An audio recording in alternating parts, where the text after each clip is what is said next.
Not on the bench, but on the messy kitchen countertop, we have my Roden Schwartz CMU200, which is a communication test set. And it's been having some issues lately. I believe it is to be the hard drive failing. This thing's from 1998, so it's got basically an IDE laptop hard drive in it, and surprised it still works this many years later. So what I'm going to do is pull it out, and I'm going to clone it on my other computer, make a copy of it, and then we'll put it onto a new drive. And while we're in here, I'm going to clean this thing up, get any dust out of it, and just inspect everything and see if there's anything else going on. But yeah, the issue with it, everything's booting up fine. It's just after a few minutes I'll start to run like the audio frequency generator and it'll just hang up, or I'll go to do the spectrum analyzer and it'll freeze up on me. So hopefully it's just hard drives kind of failing. Hopefully, we'll see.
So now that we've got this lovely Chinese hard drive cradle all set up, you can see here it shows up as a drive, R&S CMU HD, which is pretty nice. You've got a DOS folder and a bunch of files and yada yada yada.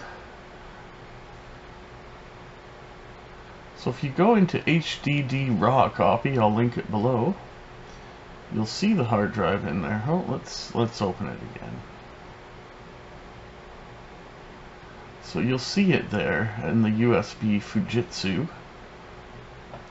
And what you'll want to do is select that one, the drive that you are using, obviously.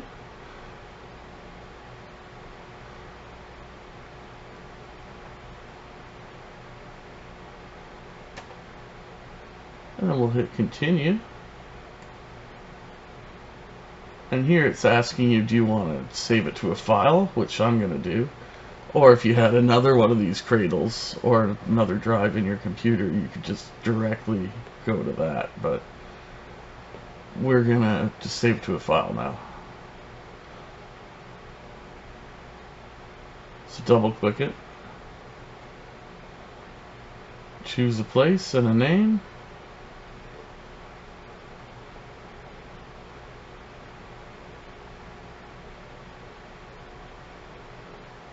And then hit continue. And now you wait. Well, hit start first, obviously. But it's going to copy every single sector, so I'm going to speed this video up by about 2,000%.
this time I'm using HDD Raw copy.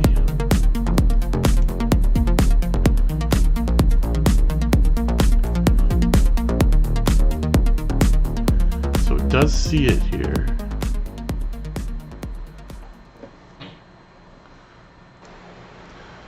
So what we do here is we load the file. We see our hard drive there. We load the file. It asks us to choose the drive, and we did, and we hit start. It's really simple. And now it just does the exact opposite of before.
Well, here we have our new drive plugged in to where it needs to be. So let's test it out.